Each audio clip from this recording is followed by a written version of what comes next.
All right. So I think that was a very interesting entree into what we'll be talking about now.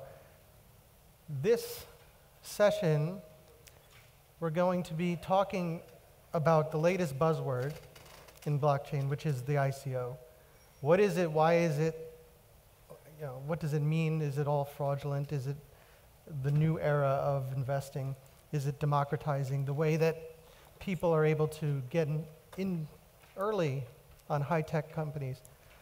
So with me today, we have Sergey Ivliev from Like. We have Theodosis Mourousis from UCL and CIIM. That's University City of London and their blockchain center. And we have George Papayorio from here at the University of Nicosia. Please, why don't each of you take a moment to tell us who you are and what you do. Okay, let's start from me. So I've been helping build this program since 2013, and one of my current duties is teaching the course on open financial systems for the Masters in Digital Currency, which is the topic where we're discussing the investment perspective of cryptocurrencies, not so much in a speculative manner, but mostly from an assets and securities perspective. So how would someone see ICOs from a venture capitalist perspective or from an investor perspective? So that's what I hope to enlighten you a little bit on. So I'm coming from the new crypto world of the marketplaces. So we're building the global marketplace, which is called Like. Like means luck and happiness in Scandinavian languages. So we're trying to build the regulated platform, which continues to settle the cryptocurrencies and digital assets on the blockchains. So we see it's a great potential that you can securitize the ownership on the blockchains and really kind of trade it and settle it immediately. I've joined this movement 2 years ago. It was probably the most exciting years in my life. Every day you see something new. You wake up with a phone with some either news from the exchange or some incident happened. So it's really, I think we're seeing some kind of emergence of the new open financial markets right now. Yeah, hello, I'm Theodosis Mourousis. Firstly, I would like to congratulate the organizing committee of the conference, which is like a very great initiative, which we hope that we'll have every year. I'm currently working with CIIM as program director of the data analytics program, but also I'm a research fellow at UCL Center of Blockchain Technologies.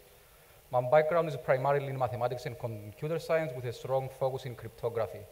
And I've been also involved in leading some ICOs of some companies to raise some funding in order to start building their product. And what I would like to discuss more about today is more about the ways of standardizing, actually coming up with a set of minimal requirements that an ICO should meet in order to be classified as legitimate and be in position to discard the ones that are more related to not legitimate purposes.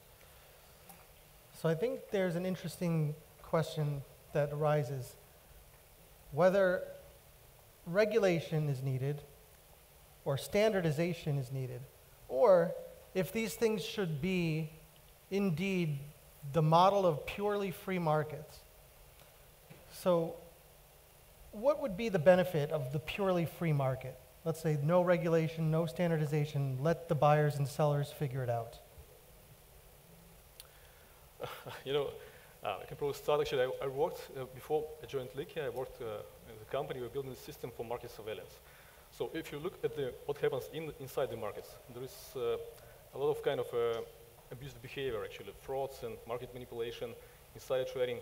So the market actually are, free markets are good, but sometimes people, behave from the self-utility, and they can manipulate. And this is bad for the whole market. So I think, the answer to your question, free markets can bring the innovation, can bring new products, new kind of way of building the consensus mechanisms. But the dark side of it is actually that you can have markets which are, not really fair. So, and this has to be regulated in some way. Okay, what I believe in my case is that, okay, standardization is something which is completely volunteer, okay? So You don't have to comply to something, but at least you can show some evidence that you are somehow legitimate in the business, which I believe is good. In terms of regulation, maybe we should come up with some other form of regulation because open markets are really good, but you always need a feedback loop, right? So that you can control some stuff. Because, for example, in ICOs, we have seen recently startups raising like 200 million pounds with no plan at the end. So we would like to avoid these cases to happen in the future. So this is the form of standardization that I'm telling about. From my perspective, if you just let the free market do its job on a decentralized system, you will end up with Bitcoin and Ethereum and everything else in the 170 billion marketplace that we have right now. So in the broad sense, we could say that Bitcoin is an ICO, and it's an ongoing ICO going on until 2140, but no one really wants your money to get the coins. We only want your energy. And in the same sense, Ethereum was one of the most classic early stage ICOs, and they wanted Bitcoins. The first ICO I'm aware of that really wanted Bitcoin was Mastercoin, and that happened back in December 2013, right? Where you burned your coins and you got Mastercoin tokens in return. So that's what you get when you let the market decide. You get a few coins enjoying the lion's share of the capitalization, and you get a long tail of smaller coins. Some of them have some utility, some of them are downright scams, pre-mined things, which are going to be worthless, but this whole ecosystem as a total adds a lot of value, and that's why all of us are here today. So I think that's what's going to happen if we leave the system to self-regulate itself. My issue with ICOs is that most of them are businesses. They're not decentralized networks. They're not Bitcoin. They're not Ethereum. They're not the DAO. So that brings up an interesting point. Traditionally, if you're a company or a small business and you're trying to grow, you look to raise capital.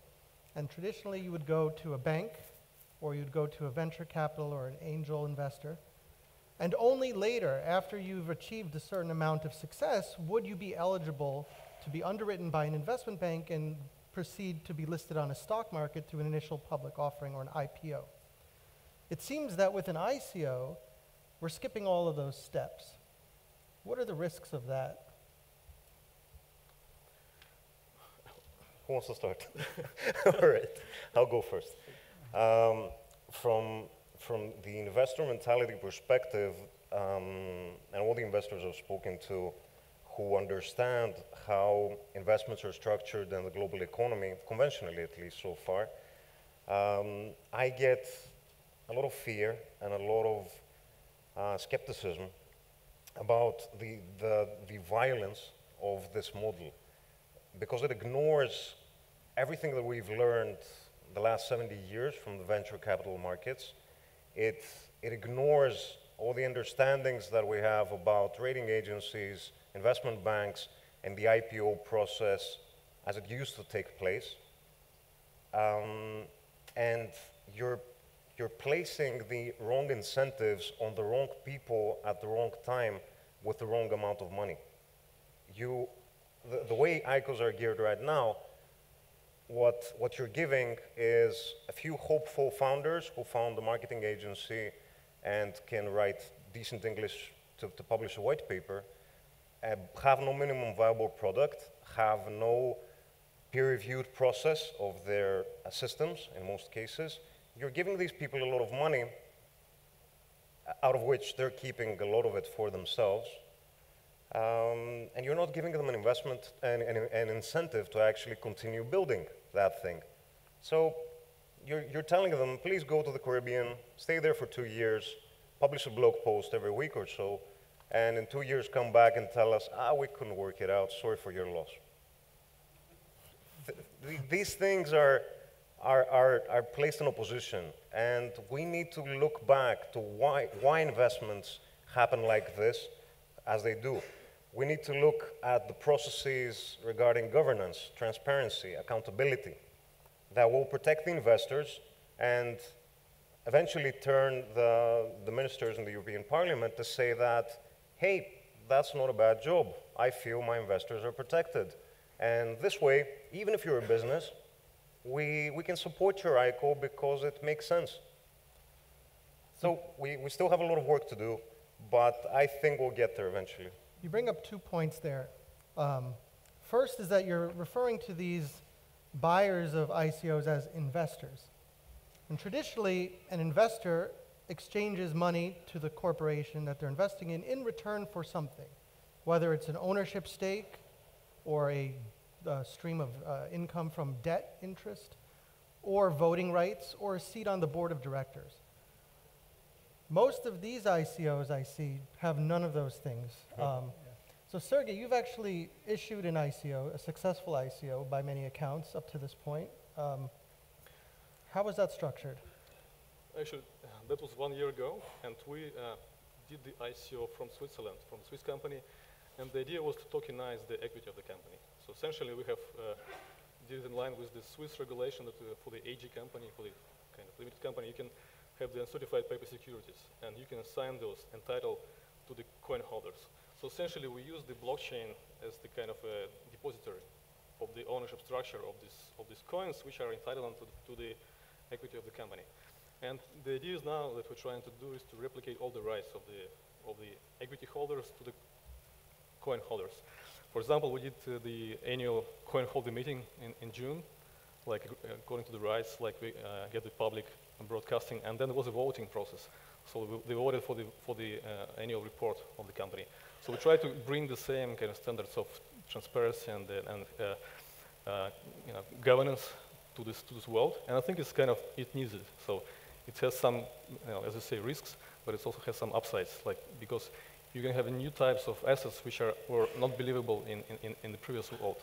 Like, for example, you can combine the equity token with the payment thing. So you can pay with your equity to your employees, to your counterparties, and they become automatically the co-owners of your business, and it creates a very positive feedback loop in the end. So this is the good side of the what's going on now.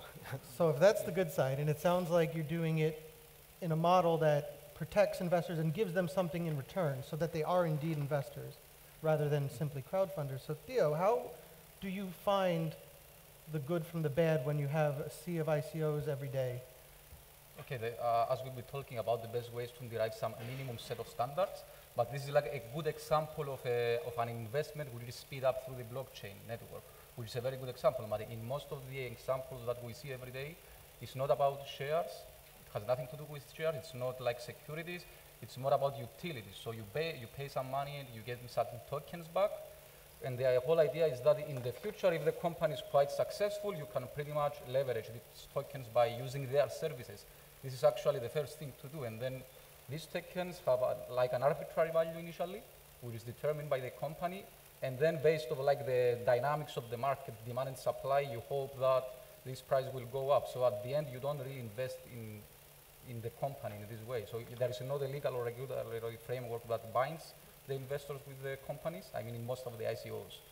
And this is like one of the fears of the... Well, I think there actually is.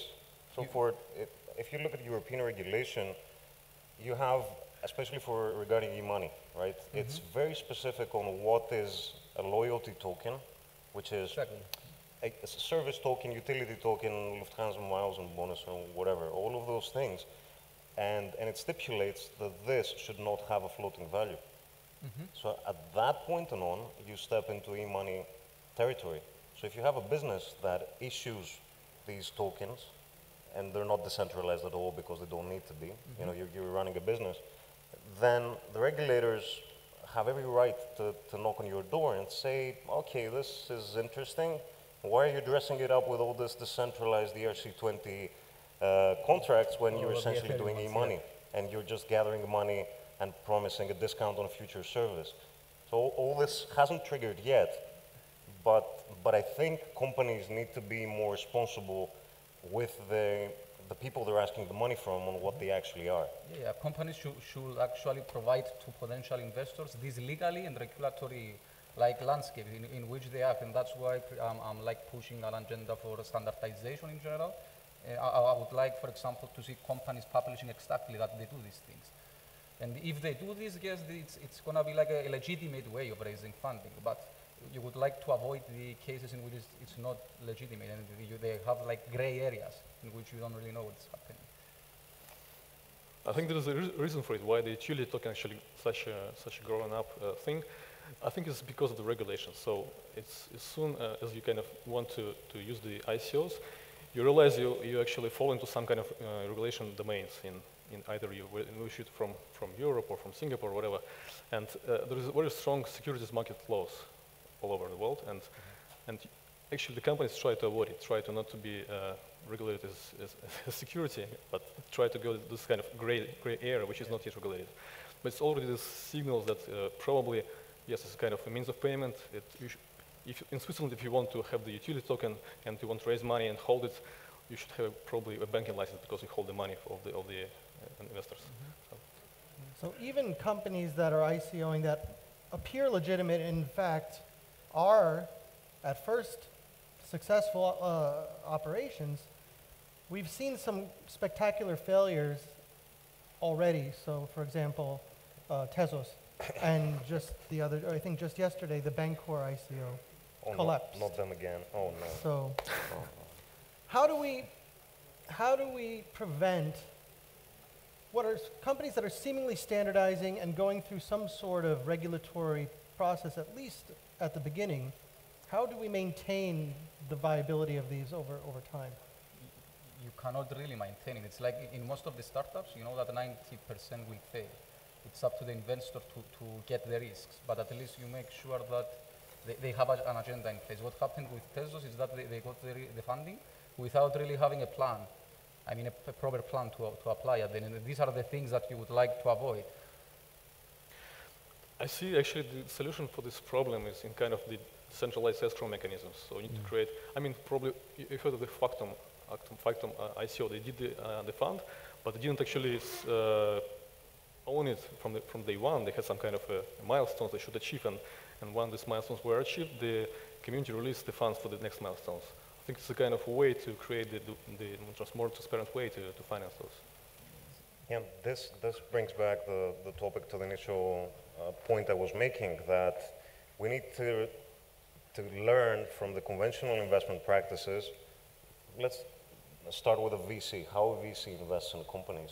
It looks at the team, it looks at the product, it looks at the target market, and then and the progress. And the progress, I mean, how it... Yeah, before investing, let's say that we're at point A, we haven't gone anywhere, we just have a product, we don't have customers, no revenues, no nothing. What you do is you need to inform your LPs that you're going to invest in this company, and you have to convince them. You have to tell them that I looked into this company, it looks good, the team is solid, they have interesting plans, and we're voting to give them 200,000, 500,000. You're not going to hear any VC giving 500 million to seed capital, right? That's out of the question. And you're going to give it in steps, and it's going to have the milestones that Sergey is saying, and you're going to want results from that. So in this gives incentives to the actual founders to go and work. And it tells them, the founders, that if you leave in 1 year or 2 years, you know, the vesting period, if you leave on 1 year, you get nothing. And then you go through a cliff from which you get a share of the equity for the work that you've done. Most of these systems have not permeated inside the ICO offerings. So any one of you doing any of the multiple of ICOs that are going out there and you're writing white papers, I urge you to focus a lot on learning from conventional investment process, because it hasn't happened by chance. It's happened over many painful years of people losing money and the regulators chasing them and people going to jail. So I urge you to avoid that and learn more about this. It's only going to bring legitimacy to your whole venture, and it's going to be harder than probably the bank or Tezos ICO, but you will have more chances on surviving as well. Yeah, we also, this ICO is like a very nice technology which you can use to get funds easily, to create some very nice projects, even open source projects. It's the first time in history that we can get funding to like invest in open source project. But yes, I agree with exactly what you said. It's all about business. At the end, you don't expect the next Bitcoin or Ethereum. If you are investing in ICOs by believing that, okay, these will be like 2,000 more at the end, it's not the right practice. It's like investing in a company. You should be in position to understand how the business works. You should be in position to request some business plan to understand the revenues that will be made in the future. So you need all this information in order to invest in a correct way in a startup. Well, for those reasons, that's why in much of the developed world at least, in order to invest in an early stage company, you have to be a so-called accredited investor. And usually that money is pooled with a fund manager, a VC fund that is professionally managed. Once a company goes to an IPO on a stock market, the 9 out of 10 companies that you mentioned are likely to fail have already failed. And the companies that are listed on stock markets are the ones that have already passed all of those hurdles. When you have the ICO market, you have none of those safeguards, either the time or the fact that these individuals are not accredited. On the other hand, individuals cry foul that we're not able to get in. You know, an individual couldn't buy the first set of Facebook shares. They could not get into Uber right now. They could not get the first set of Microsoft or Apple shares. So how do you respond to those kind of conflicting claims? Actually, I think it's kind of twofold. The one side, actually, you're right. So the IPO is the event of when the company is already mature and the IPO is costly. You need to pay like a 5 million on average to get the IPO, and then you need to maintain it like 2.5 million on average you pay then afterwards to be a public company.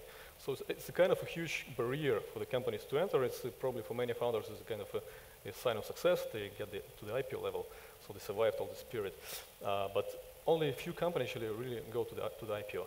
But the need of the financing mechanism is much bigger. If you look at the private companies, there are 60 million private companies in the world, which are not going public. I mean, they are successful companies, but they just don't go public because it's too kind of difficult for them. But probably the investors should have a right also to be able to participate in this company somehow, some way. And I think the ICO is the mechanism, is a kind of hybrid mechanism of really democratize the financing mechanisms. And if you have a proper risk management, then those can be a way to really have this semi-public companies in this new financial markets. Yeah, this is one of the benefits of the ICO because it essentially democratizes the way investments happen, so anybody can be an investor in a company from the very early stages. What happens with IPOs is that at the end you have something like monopoly because only the big ones can really invest and buy. So with ICOs, you can actually democratize this. Well, it's, as in all things in life, it's an exchange of risk and reward. So in IPOs, you get less risk, but less chances to participate. In a high risky business that's built in a garage next door, and then the founders are crunching code and they're messing with your sleep at night, you can go and ask them, guys, do you need money to move to an office? And then you'll be getting a disproportional reward, but you'll be also getting a lot of that risk. So with one of my issues with ICOs is that you get the promise of the reward, but you get all the risk. And that's bad because, and that's why people are accredited investors, because they're supposed to have the knowledge and the risk profile to manage such a failure. When you're in an ICO bubble and you have people shouting all over the internet, all over the ads on the web, and all over LinkedIn and all over that, please throw some money on my ICO, that's a disaster waiting to happen. And if I have any advice for any of you thinking about investing in ICOs, that's take a marker and write on your mirror NOFOMO. Don't have any fear that you're missing out on anything. You can buy a bit later. So this seems kind of reminiscent in the crypto space, what seems like eons ago when we had a rise of altcoins. Altcoins being copycats of either Bitcoin or Litecoin code and then changing things or adding features. And what we saw at the time was whenever you would have a new altcoin, the price would spike, and almost like clockwork, after a few months, they would trend to zero. Do you think we're seeing the same thing? This is just altcoins reincarnated? Well, this is called pump and dump, actually. So it's the example of the manipulation which you have on the markets which are not transparent. So, and this is a kind of bad feature of this market, but in a sense, it gives, I mean, there is a lot of noise in this space, but there is also signals. There are new blockchains which are now appear. So this mania actually sparks some mindset for people to think about decentralized computing, decentralized applications, which can be really global, which can be really shared without a single center of failure. And those projects actually, they started to appear.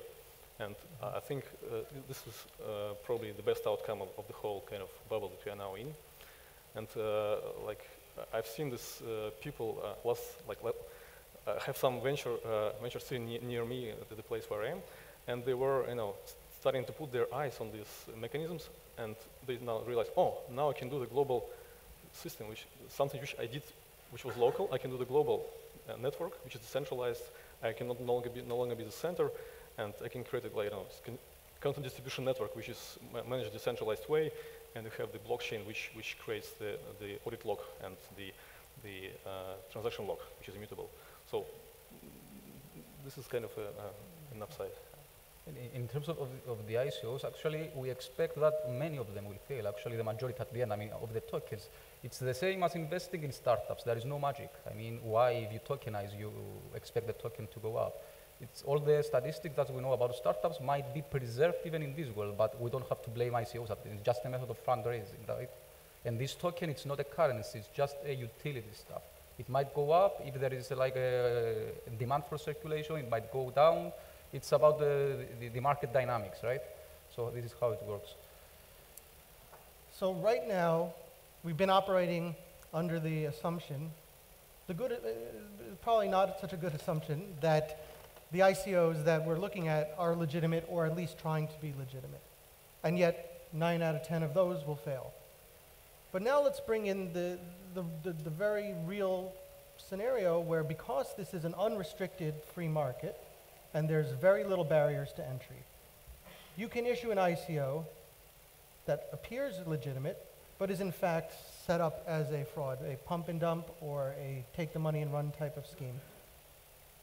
How many of those are we seeing relative to those that are legitimate right now?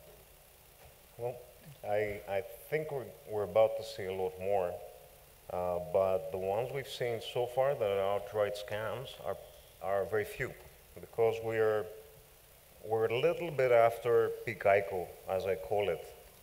So when I declared peak ICO when I got that Twitter from Paris Hilton advertising an ICO, and I said, okay, this is the peak. It's not going to go any further.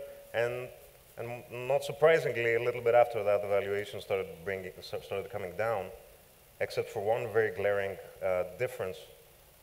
exception, which is the US, which is it keeps raising capital, and I think it's the most crowd-funded project ever by a long shot, even after Tezos and Bancor, and it's alive and kicking. From then on, what we started seeing is all of these companies that had a lot of Ether, because usually most of the ICOs happen on ERC20 smart contracts on Ethereum. They started selling Ether, and the price of Ether started going down. And many of them haven't exhausted their resources yet, so that's why we don't hear about more failures. But we're already seeing the first signs of troubled businesses, whether that's Bancor or Tezos or other people making travel plans for the Caribbean right now. But we still have to see these actual failures take place. And there's a retrograde to this. It may take 6 or more months for that to happen, but I'm very, very sure that once these failures start to happen, it may even, my worst fear is that it may cause a cascade, which means that you have everyone out there who has issued an ERC20 token, and they're all rushing for the gates. and the gates are where Ethereum is traded. And what was initially described as the killer feature, the killer app of Ethereum may end up being the killer bullet. And I'm very worried about this, and I want to discuss with anyone who's interested ways to combat this and be prepared. And what we have at the moment with ICOs is like, as we know, history is repeating. Like 10 years ago, we have these startups booming. We had many startups receiving funds for creating something, but if you go online and start searching, you will find some portals that they list startups that never delivered anything. And you can see a lot of money that have been actually wasted in this way. What we believe in ICOs, okay, we'll have this big rate of failure because the failure leads to innovation at the end. You learn by errors. There is no other way to learn. But at least we have a better mechanism which, with some extra additions, it will be much better in terms of fundraising and fund projects that you were not able to fund in the past. But wait, sorry, give me a second. We already have marketplaces, especially in the EU, right? We have marketplaces that are semi-regulated in some cases, where people can go crowdfund projects, and not necessarily for equity. And some of them are are using the blockchain in the background, so they issue tokens for investors to trade back and forth. But it's a contained system. And if a startup comes in and says, I want 500 million, or I don't care about a cap, you just throw your money at me and I'm going to take everything. It's not something new in that sense. And small investors can go put 10 euros, 100 euros, or 1,000 euros in there, and you're not getting equity, yeah, okay, but you're getting something in the back, and that may end up being an IPO in 5 or 10 years' time. Or at least, yeah, with Kickstarter, you're getting a product, or a mug, or whatever. Actually, I think it's kind of difficult to protect the whole world, because I mean the Ponzi schemes, they existed for centuries, and the Ponzi schemes can only get worse with this blockchain stuff. They use this blockchain hype to actually advertise themselves, and probably the largest cryptocurrencies are some real Ponzi schemes like this OneCoin, or those MMM schemes, which are very popular in Africa and in the areas where people actually are not really educated. So this is actually a call for the education. Since we have the global internet, so we can actually make the education better, and in simple terms to explain people what is good and what is bad. And actually, if you invest in many ICOs, you invest $1 and you have, like, I don't know, 1,000 ICO in your portfolio, then 1% maybe will have a huge upside, and the rest may fail, and you will still have a, Sure, but what you don't see, and this is the strategy of venture capitalists, is that they will invest a moderate amount of money in a lot of companies knowing that most of them will fail. And what you're describing is absolutely an excellent strategy if indeed these things are going to take off in the future, at least some of them. But what we end up hearing, what we end up seeing, is that individuals invest in one or two of these and they invest a lot of their money. You hear about people losing 80,000 euros or 50,000 euros or 100,000 euros in a single name. This is mainly because they believe that the token that they invest in is going to be the next Bitcoin, and actually they are willing to lose everything in becoming billionaires, which might not, which will definitely not happen in most of the cases, right? That's what I said before. No fear of missing out. You are not missing out. This space is only just started. We're all early adopters in here. 99% of the world has no idea what we're talking about. And still, pretty much, yeah. And still, you can do a moderate investment. Thanks, guys. And still, you can take small steps, familiarize yourself. Buy a small fraction of a Bitcoin. You don't have to buy a whole Bitcoin. Start your own wallet, see how digital tokens behave. You're definitely going to lose some. So practice that, internalize this. Internalize that for the first time in your life, most probably, you're this only owner on the planet of a scarce digital resource. That took me a number of years to internalize for me, and I consider myself relatively tech savvy. For most of us who have never done anything in the economic space, in the monetary space, or even in the decentralized space, this is a big leap forward. But from then on, when you realize your power as an investor, as a consumer, and as an owner of something, then the responsibility starts being built inside of you. And you're not afraid anymore of missing out because you know that you're in the ground zero where everything's happening. Yeah, this goes back actually some years ago. I've been working in London like 10 years ago, and when you are going to work for a startup or do some consulting for startups, they were giving you shares, and you would like to go to startups and get shares precisely for this reason. And then after 5 years, nobody was really caring about the shares. What do you want is money. This will happen also in this scenario. I want to bring up something interesting. So while we were all applauding the fact that we're in the 1%, Theo pointed out that we're democratizing finance. But we're not democratizing finance if only 1% of the population knows what we're talking about, and then a subset of those have the chutzpah to actually throw some money into these things. But you have the potential to democratize, right? So, yeah. You do, but my point is that in a way, we're forming the new elite, the people that get in now and the people that pick the winners now. What do we think about that? That the new elite are the people that have this technological knowledge or insight. Well, actually, I don't quite believe. I mean, there is lots of smart people in the planet, and I think it's more than 1% actually who's not getting familiar with this. And I think it will be adopted. I mean, the gene is out of the bottle, so it's not going back. It's too good to be to be back, and so people will improve this mechanism. So the protocols of the value over the IP, those kind of blockchains protocols will evolve. I mean, there will be more secure ways and more faster ways, scalable ways, and the last mile will also improve. So it will be more useful tools, better crowd wisdom, some self-organized rating agencies who will actually look at the ICOs and the team, and will provide a more kind of a better intelligence on this. So I think the world will, like the internet, like it was democratizing the information exchange, here we'll democratize the value exchange with all the kind of bad side of it, which will happen. But I believe in crowd wisdom, so I think the world will manage to get it.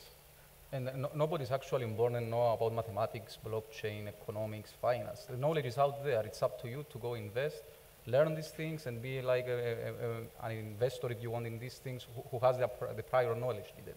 So knowledge is most of it is also free. I mean, you can do it. Well, my perspective on this is that we may be the 1% or maybe the 2% or whatever we eventually are, but this doesn't mean that we'll stay there. It doesn't mean that the people who actually mined the first gold vein, I doubt their families are still holding on that gold, and value doesn't have a good tradition of staying with the original holders as the generations change. So it's up to each individual person to actually understand the value and get involved in the space and actually retain that value or make the most of it and build even more of it. So that's where the markets come in, and the markets are wiser than each one of us individually. So anyone who has value to offer will get rewarded. Anyone who detracts value from this will not get rewarded. So we may be early on, but we still need to be vigilant and still need to be responsible about our investments if we want to maintain much of it. You hear stories in the Bitcoin ecosystem, for instance, which is older than most of the ICO stuff, about people mining tens of thousands of Bitcoins and then selling them for 1 cent or $1, and many of them are in this room as well. So it doesn't mean that we got a unique gift or something. We're all vulnerable people, and we try to make rational economic choices based on the information that we have. And if you told us 5 years ago that Bitcoin is going to 7,000+, we'd probably be laughing. So we don't know the future. And being on the ground, though, gives you an advantage. And it's up to you to take advantage of that. But this is where also the role of institutions and universities is very important. I mean, we're glad to be here today and discuss about these things because they promote awareness about these technologies, and yes, universities will play a big role in this equation at the end. It's because these gentlemen want to stay in the 1%. That's why we're here. Yeah, we'd like to do more. actually, I think the regulation should play a role in this story, because regulation is a kind of the wisdom which is accumulated over the centuries, especially about financial markets. More in the last, like the 20th century, it was kind of a bumpy one with the U.S. Black Monday and so on. So this regulation will bring probably the good of it, kind of the best practices of the governance, of the risk management, of the informational disclosures, of transparency, and those things are needed in this new financial markets. And this is kind of the role of probably the exchanges to bring this to the place, as we see it, at least in our example. Yeah. So I do want to bring up one more topic to the panel before we open it up for questions. Overstock.com, which is a publicly traded large company that has famously been involved in the crypto space for a while, has announced that it's going to issue an ICO on its own T0 platform as a secondary offering. This is kind of a unique situation where we're taking the ICO, this democratic open finance platform, and having it be used by an existing large publicly traded corporation that is on a stock exchange. Do you think this will be a new trend to see more of a corporate ICO? Yes, we expect this to happen. And actually, there are many venture capitals nowadays that are trying to raise funds. I mean, for investing in startups through the ICOs, or at least are examining this. So I believe many actually corporate companies will invest in this way in the future. But we'll see. I think it's going to be a trend. So we're already seeing it. There is more and more demand of the kind of companies which are, let's say, big private companies, or companies which are kind of considering the IPO. They really kind of seriously consider the ICO as a form of doing going public. And could be the barrier is the motivation. I mean, you really need to spend a lot to go really public in IPO. But the second option is that some of the companies consider it as a new form of financing without actually giving their shares, their equity, and they can issue the utility token, which can actually be the fuel for their future economy. And if the economy is healthy, then this is a way to actually get the financing right now to scale, and then to get this utility delivered to the investors.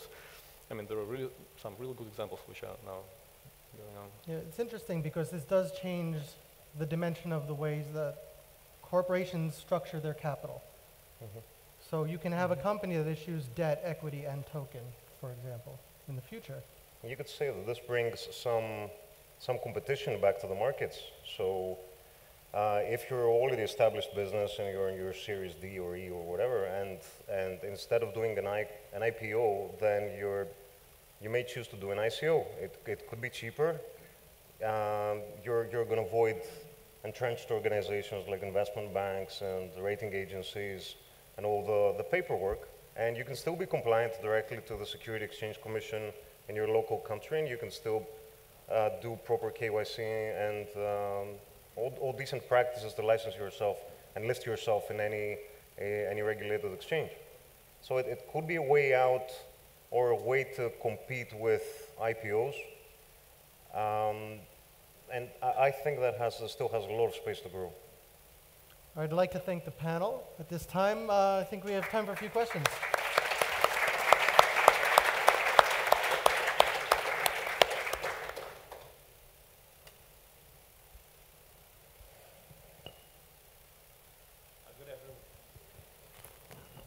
Question. What do you say or make a comment about buy and burn strategies? What is buy In terms of coins that companies say that I'm going to buy back instead of dividends, I'm going to buy back my coins and then burn them, as a result reducing the number of coins that are available to be traded, and in theory increasing the value of the coins? I think it's a kind of a hybrid form between the purely utility token and the security, because you create a deflationary economy where actually you will have the price of the coin expected to be increased, and this may actually be the motivation for the investors not to actually hold the tokens because the price will appreciate. And the Huawei test, the US Huawei probably will hold for this, so it probably will be security in the US, for example. So it's just a hybrid form of this. But yeah, and I think we've seen that in conventional regulated markets in Wall Street for years, right? Well, from a share structure and a business management Yeah, perspective. the difference is in a share buyback, those shares are not destroyed. So it's an interesting twist. Yeah, in the front. Yeah, sorry. Oh, one in the Yeah. back and one in the front.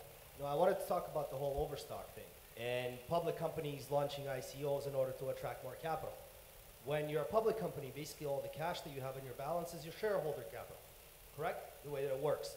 If you're launching an ICO and then all these people are holding tokens, whose cash is it? Your shareholders or the ICO token holders?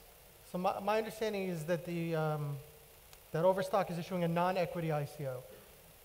I believe it would be some sort of rewards program, but I'm not 100% sure. It's a on that. utility token essentially that will allow you to get discounts when operating on their exchange. So it's not representative of equity, so there's no conflict with their existing shareholders or their obligations to the regulators.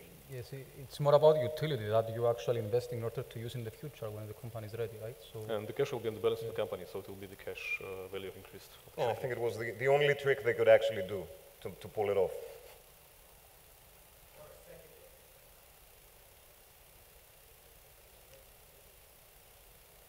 Edward Wilson, I would like the panel view on investor protection in the ICO area.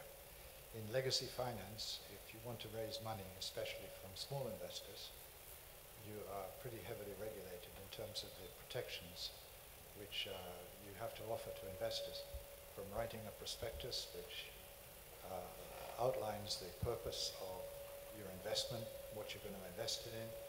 You are then monitored to make sure that you do invest your money in line with that prospectus by a depository. And so it seems to me that in this area, the ICO world could really benefit from a certain amount of regulatory framework for investor protection. yeah, precisely for this reason, there are like many independent self-organizing committees that are trying to establish a set of standards that a company should satisfy and make this data public to the investors or to the people that they would like to invest. I was involved in one of these committees and they came up with 1,000 questions that you will be in position to answer to make sure that there is some legitimacy there. I think the other way to do it is to take some of the rigor that exists in existing investment services.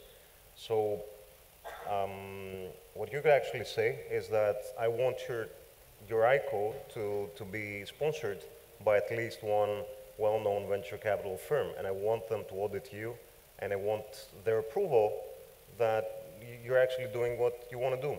And if that's the case, then I'm not going to step inside or restrict what it is you're doing, as long as you have a competent investment manager in the background who is going to audit you.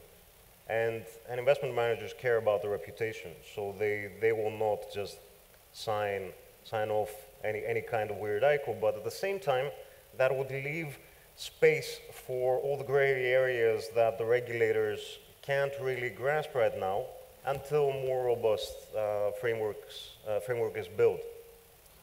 I just want to mention that it is a double-edged sword, because what if the regulator, or whether it's the venture partner that signs on, says, well, we don't want the risk of anybody suing us now, so we're going to limit the amount of money invested per person, or we're only going to let you invest in these by regulation if you have a certain net worth. And then we're back to where we started. Yeah, but that's risk management, right? It needs to happen in any case, doesn't it? Yeah, but it takes away that whole idea of democratizing the early investment. You still get the portability, you still get the liquidity access, you still get the easy on-ramps and off-ramps. So that's a good starting point at least. And there's probably going to be many, many more ICOs down the line, so no one's going to miss out. All right, do we have time for one more? Is that it? No, okay, thank you, everybody. Thanks, everyone.